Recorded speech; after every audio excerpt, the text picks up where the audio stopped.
Bienvenidos a Panas en Utah. Panas en Utah Podcast. Ahora conocerás a la comunidad latina desde dentro. Este espacio está a cargo de Frenji Alvarado, el Pana en Utah. Bienvenidos al podcast de Panas en Utah, ahora con una nueva temporada donde estaremos conversando los temas en tendencia.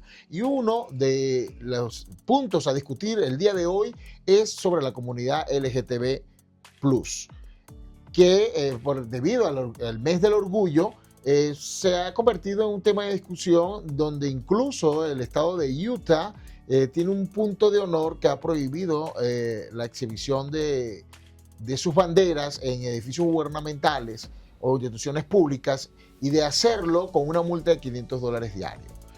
Por supuesto, vamos a estar abordando qué hay detrás de la diversidad, del género, y para eso invitamos a un experto que además pertenece a la comunidad.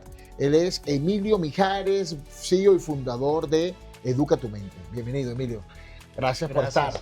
No, gracias a ti por la invitación y pues por abrirnos esta ventana de apertura a la creación del pensamiento resiliente y para psicoeducar a todos los que te siguen, que sin duda son familia.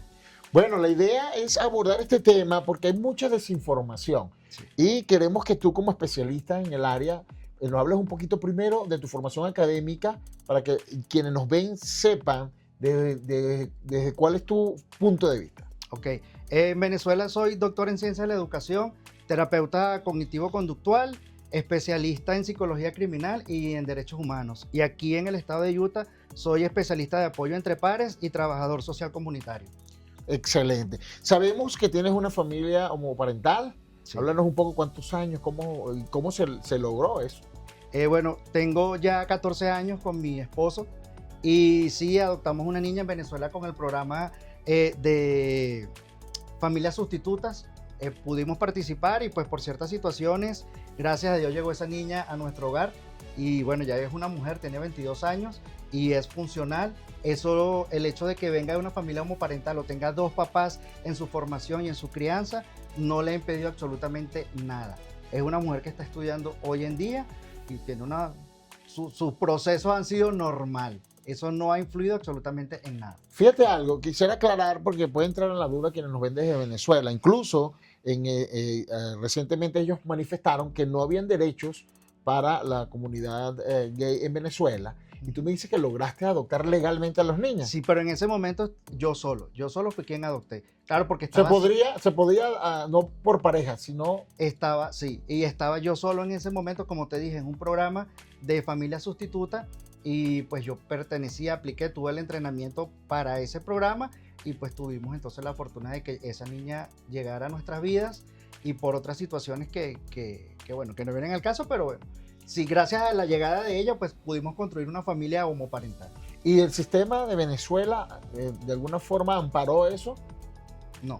Ok. Sí, fuimos señalados, no fue visto con buenos ojos. Sin embargo, pues no tuve tanto conflicto porque pues trabajaba en el sistema educativo y de alguna manera tuve acceso a algunos beneficios. Pero igualito fui señalado y fui juzgado. Es decir, que a nivel legal eras un hombre soltero con una niña adoptada. Sí, y fui su representante, pero sí soltero. Iba yo solo para las reuniones, nunca fuimos en pareja.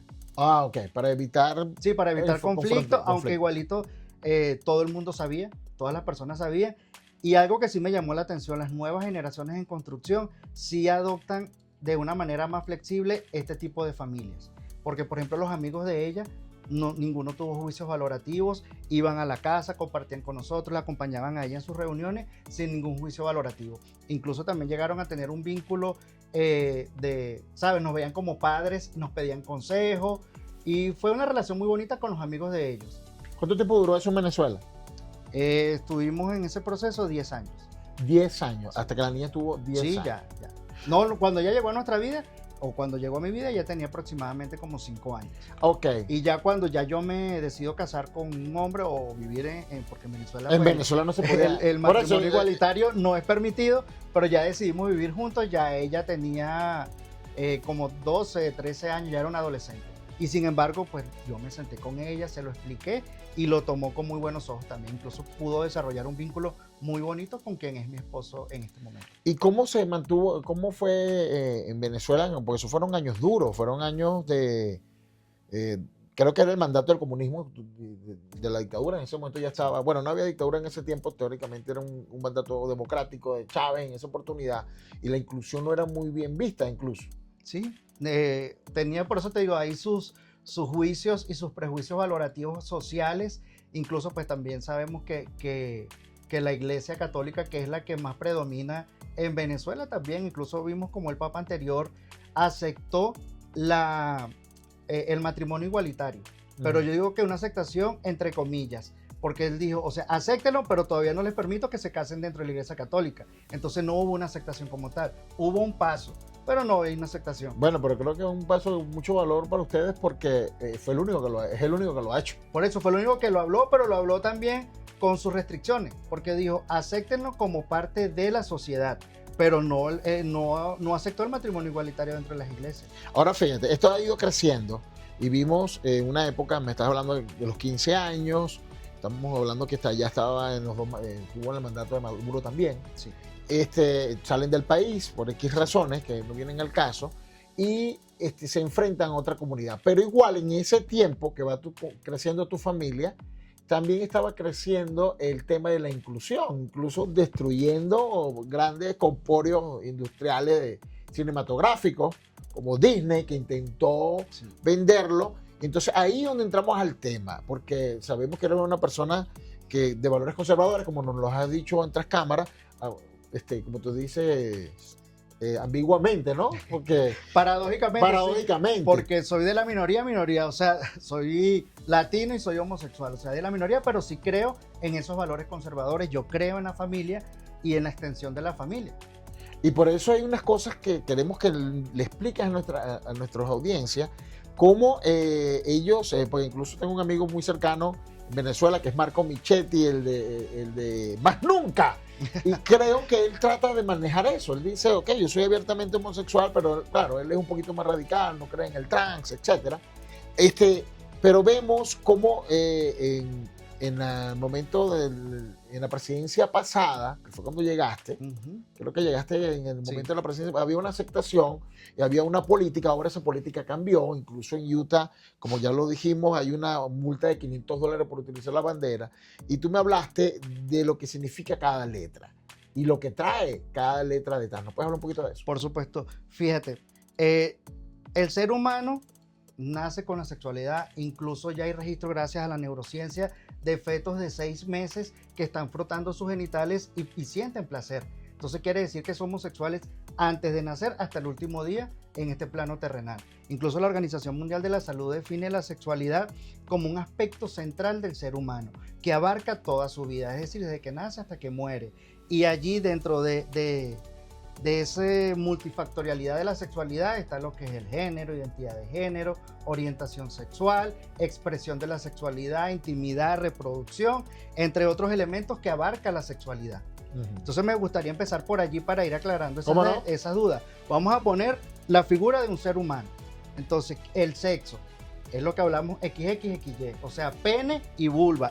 Que quiero, disculpa que te ataje, como dicen nuestros paisanos mexicanos, sino que esa es una de las puntualidades que tiene ahora y que es un tema de discusión que también queremos que nos los aborde, y te atajo porque sé que vas a entrar allí. Quiero que incluyas lo que está pidiendo el presidente actual, que es que no hayan trans en competencias de otro sexo, okay. Y el hecho de que hay solamente 2 géneros. Continúa, como profesional de la salud mental me voy a pegar a lo que dice la psicología, y en base a ella, a lo que establece el DSM, que es el Diccionario de los Trastornos Mentales, voy a hablar y voy a explicar esta clasificación. Sexo, entonces pene y vulva, y todos los órganos internos relacionados al pene y a la vulva. Cuando hablamos de orientación sexual, y me pongo la mano en el corazón, porque la orientación sexual es de quien nosotros nos enamoramos, a quien nosotros buscamos para ejercer la función sexual. Y dentro de eso tenemos el heterosexual, el homosexual y el bisexual. Es esa clasificación que entra dentro de la orientación sexual. El género son aquellos elementos que establecen la cultura de cómo debe comportarse un hombre y una mujer. Y hablo de la cultura porque, por ejemplo, los escoceses, ellos usan falda. Correcto. Mientras que en nuestros países latinos, por ejemplo, eso no está bien visto. Entonces ve cómo la cultura también influye en el desarrollo de nuestra sexualidad. Entonces el género es lo que establece la sociedad de cómo debe comportarse un hombre y una mujer. Identidad de género, y hago relación a la mente, al cerebro, a los procesos cognitivos, es con lo que yo me identifico. ¿Ok? Porque puede que yo sea de sexo masculino o hombre, ¿verdad? Tengo pene, mi orientación sexual puede que sea homosexual o heterosexual, pero mi identidad de género puede que yo me sienta como una mujer. Y está la expresión sexual, que es como yo decido mostrarme ante la sociedad. Y voy a poner un ejemplo reconocido a nivel mundial, el papá de las Kardashian, ¿verdad? Él es hombre porque su sexo es masculino, su orientación sexual es heterosexual porque él incluso mantiene relaciones con mujeres, pero su identidad de género, él se siente como una mujer. Por muchos años él decidió expresarse como un hombre, pero ya a su edad, a la tercera edad, él decidió expresarse como una mujer. Y cambió entonces sus rasgos de su físico, que ahí es donde entra lo que son los transgéneros y los transexuales y los transformistas, los transvestis. Que eso para la psicología, como aún no le hemos podido dar respuesta, siguen investigaciones, aún lo conciben como un trastorno sexual, como un trastorno mental. ¿Qué pasa? El transexual o el transgénero es porque tiene una confusión en cuanto a su género. Es decir, su sexo no va con lo que él piensa o con lo que él se siente. Y el transexual es porque ya empieza a cambiar características de su sexo original. O sea, por ejemplo, en el caso de un hombre que está en transición, se puede poner entonces sus pechos, se empieza a pintar, se empieza a vestir como mujer, se pone los glúteos u otras características también que no son de su sexo original. Pero pasa lo siguiente, entramos ahí ahora a la parte legal y dentro de Utah y varias partes de Estados Unidos. En Utah legalmente, pero en otras partes por prejuicio, se prohibió el que estas personas transgénero o transexuales o transvestis entraran a baños que fueran diferentes a su baño. ¿Cuál es tu opinión al respecto? Mira, y ahí hablábamos sobre lo que es la sigla LGBTQ+, o sea, lesbianas, gays, bisexuales y los trans. Y ese más, ¿qué pasa? En la universidad, pues ese más nos los explicaban con sus límites, es decir, que estaba la pansexualidad y los elementos que la conformaban. Pero ¿qué pasa? Hay programas, incluso de organizaciones a nivel mundial que son muy respetadas, en el cual yo incluso no estoy de acuerdo, porque ese símbolo más no explican hasta dónde llegan los límites de esa inclusión y de esa aceptación. Y por allí se están colando trastornos sexuales, o sea, pedofilia, zoofilia y otros trastornos de la sexualidad, o todas esas otras parafilias, y lo quieren normalizar. Incluso esos programas curriculares hablan del sexo fluido. Es decir, que si el niño hoy se siente niña, pues puede expresarse como niña. Si se siente como varón, se puede expresar como varón. Si se siente como un animal, se puede expresar como un animal. Y eso no está bien, porque fíjate, la sexualidad es un constructo durante toda la vida. Y si de niño, que yo no tengo un criterio, me permiten entonces que yo me exprese como yo me vaya sintiendo, sin poder definirme características específicas, que es lo que hace el género, ¿verdad? Que es la cultura, la sociedad, eso me va a crear más confusión. Y lo hemos visto en países, por ejemplo, como en Europa, donde se permitió que estos niños y estos adolescentes se expresaran como quisieran, incluso podían hasta cambiar su sexo en la adolescencia, que sabemos que el cerebro tiene sus particularidades. Cuando nacemos el cerebro no está desarrollado, por eso es que necesitamos cuidados extremos, y es hasta los 25 años que se termina de desarrollar nuestro cerebro, que es la parte prefrontal, que es la toma que involucra lo que es la toma de decisiones y alto funcionamiento ejecutivo. Entonces, ¿qué pasa? Esos adolescentes incluso se les permitía que pudiesen mutilar sus órganos sexuales de origen, no? Y cuando crecían, pues... Incluso estaba en discusión la ley de que no necesitaban la aprobación de los papás para tomar esa decisión. Sí, incluso vieron, y esa población donde se le aplicó esa flexibilidad, que se pudieron mutilar sus órganos, pues cuando crecen empezaron a ejercer la sexualidad de una manera incómoda, que ellos no se sentían satisfechos, ¿verdad? Porque si me mutilan mis órganos, no siento placer.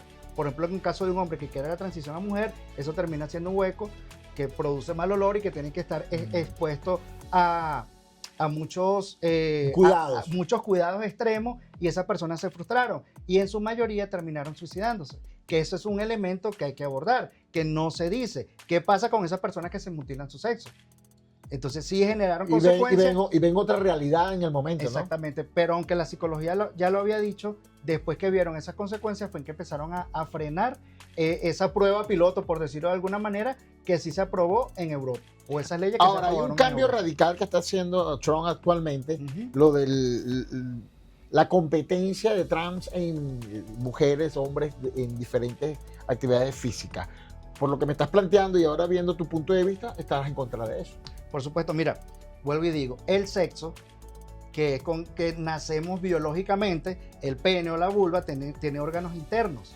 Y con eso pues tiene también ciertas particularidades donde tú no la puedes cambiar, no la puedes modificar, aunque externamente te cambie ciertos elementos, características de tu sexo de origen, eso tú no lo puedes cambiar, esos órganos internos. O sea, tú vas a seguir siendo hombre el resto de la vida y tienes la fuerza de un hombre. Entonces, ¿por qué vas a competir con una mujer? Aunque eres trans, ok, está bien, pero hagan entonces competencia de trans. Pero si no, tú llevas ciertas ventajas ante las demás personas. Claro. Y eso te parece a ti que deberías, que hay realmente una competencia pareja, una competición pareja. Bueno, una de las razones por las que estás aquí es que tú abordas mucho el tema de la mente. Y esto es mucho, más que físico, es mental.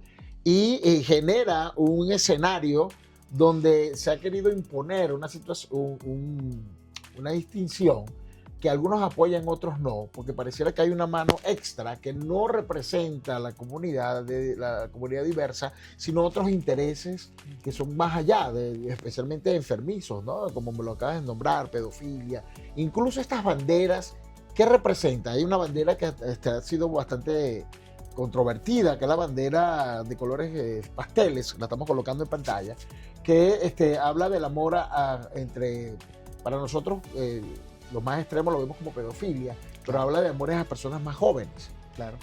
Y incluso... Es un disfraz, es una campaña. Dentro del programa que yo te estoy hablando, que bueno, lo voy a hablar, lo tiene la ONU, que es con esa intencionalidad de que ellos tienen no sé cuántas expresiones de la sexualidad, y dentro de esa está el que si un niño quiere tener una relación afectiva con una persona adulta, lo permita. Y eso no está bien porque un niño no decide. Como hablamos, su cerebro no está maduro, no tiene la capacidad realmente de elegir, sino que está manipulado. Y, por ejemplo, el mes de junio, que es el mes también de la concientización sobre la salud mental del hombre. Hace poco estuvimos hablando, por ejemplo, del caso de Manuel Macron y Brigitte Macron, que ella le lleva 24 años y 8 meses a él. Y su relación empezó cuando él tenía 15 años y ella tenía 38 años. Eso es pedofilia, eso es pederastía. Correcto. Pero como era de la mujer hacia el hombre, no se vio. Entonces, desde esa figura de autoridad que ha tenido siempre y que ha representado ella siempre en la vida de él, y él mantiene una posición sumisa, y lo vimos hace poco cuando ella le metió una bofetada públicamente. Que quedó en discusión si eran jugando o no, ¿no? Sí, pues evidentemente que no eran jugando. Hubo una agresión física ahí. Sí. Y fíjate cómo él respondió automáticamente con su actitud de sumisión, sonriendo como si eso está normalizado para él. Aunque en Francia lo que es la estructura legal permite que las personas tengan relaciones sexuales desde los 15 años y es validado por la lupa de la ley, pues para la psicología no, porque como te decía anteriormente, su cerebro no está desarrollado y no es el que elige, es esa figura de autoridad que pudo haber manipulado para que él sintiera también atracción hacia ella. Vamos a ir al siguiente segmento porque quiero que hemos abordado lo que está pasando, cómo lo ves tú y tu punto de vista y lo que está pasando en realidad. Ahora queremos saber cuáles son tus sugerencias desde el punto de vista médico, científico y también personal, cómo debería abordarse los derechos de la comunidad en estos próximos años. Ya volvemos.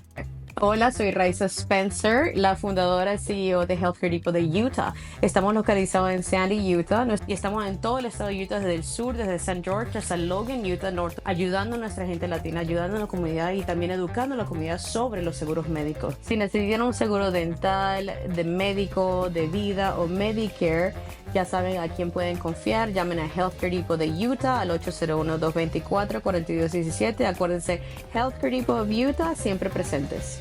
Asistencia personalizada en Utah y en todos los Estados Unidos.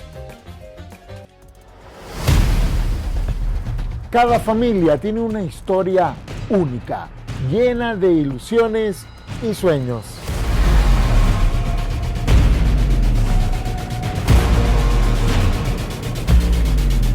Soy Frenny Alvarado, tu pana Realtor, y entiendo la importancia de encontrar el hogar perfecto para cada capítulo de tu vida.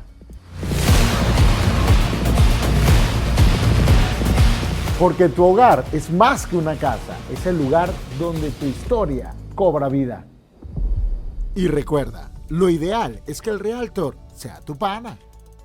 Continuamos abordando el tema del mes del orgullo. En esta oportunidad, con un especialista que pertenece a la comunidad, pero a su vez tiene el conocimiento técnico y necesario para determinar esta transición que estamos viviendo la humanidad, de aceptación y de cómo convivir.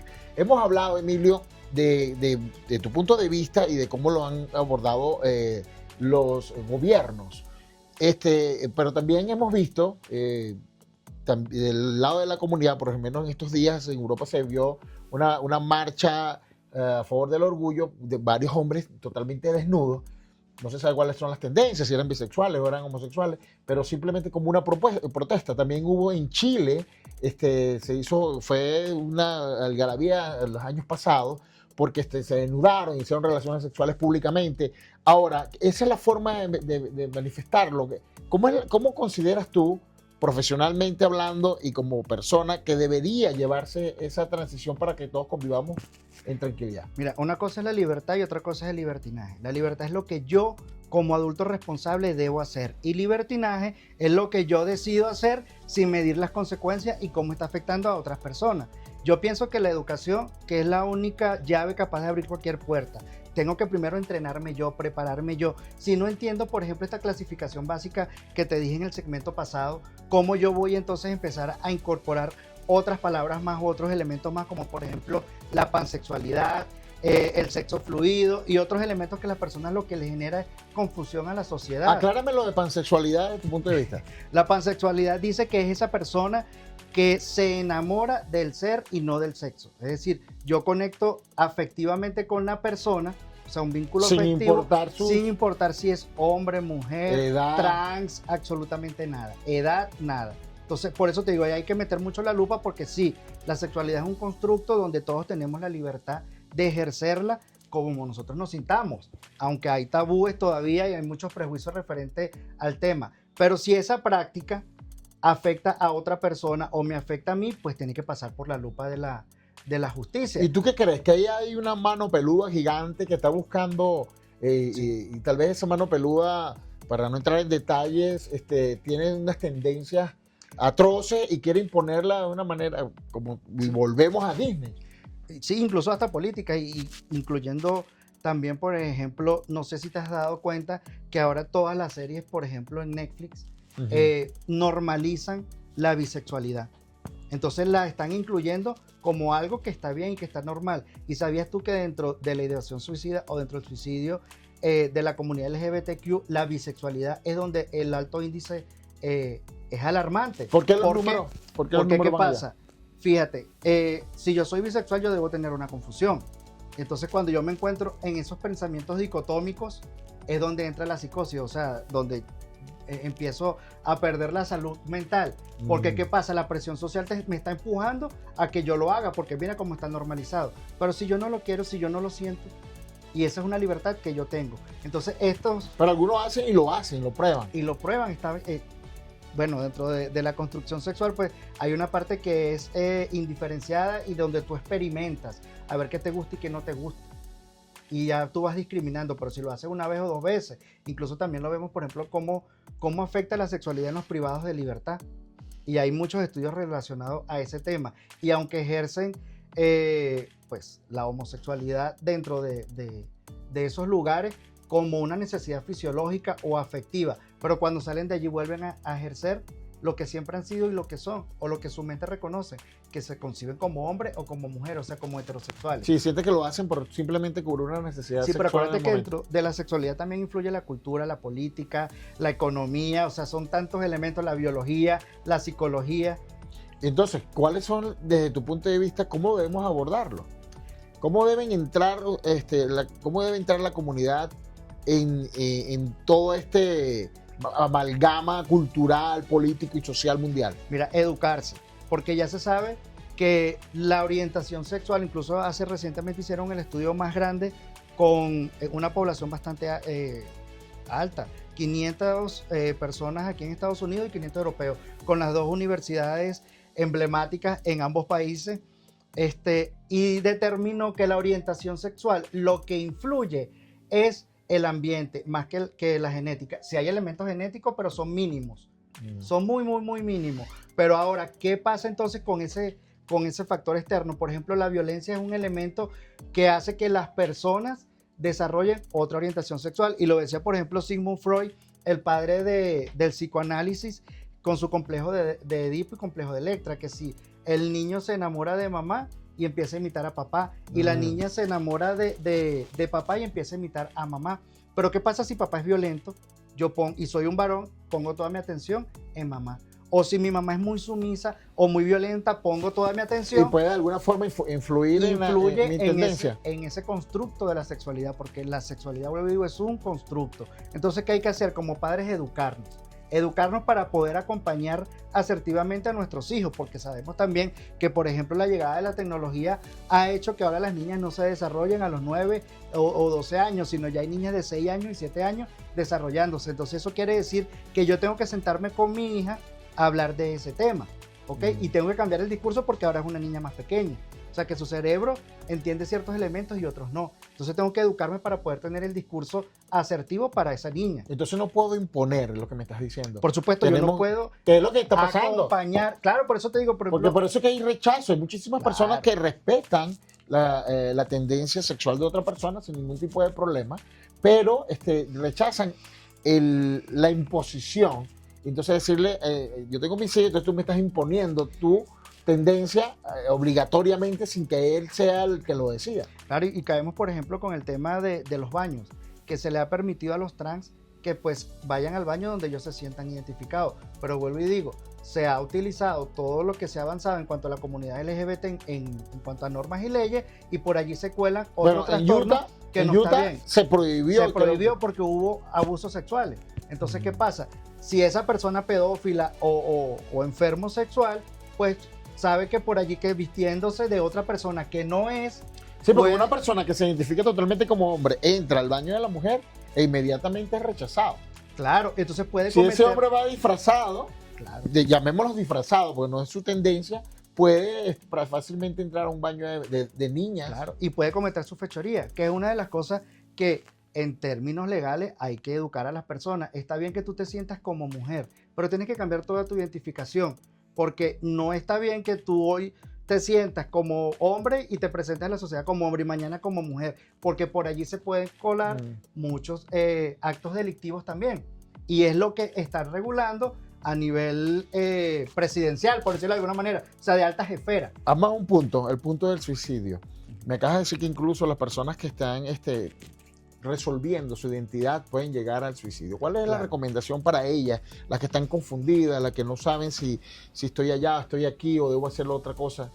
Mira, como te dije, dentro de la sexualidad influyen muchos elementos como la cultura, y a veces hay todavía creencias anacrónicas o descontextualizadas que lo que hacen es que generan distorsión en ese constructo de la identidad.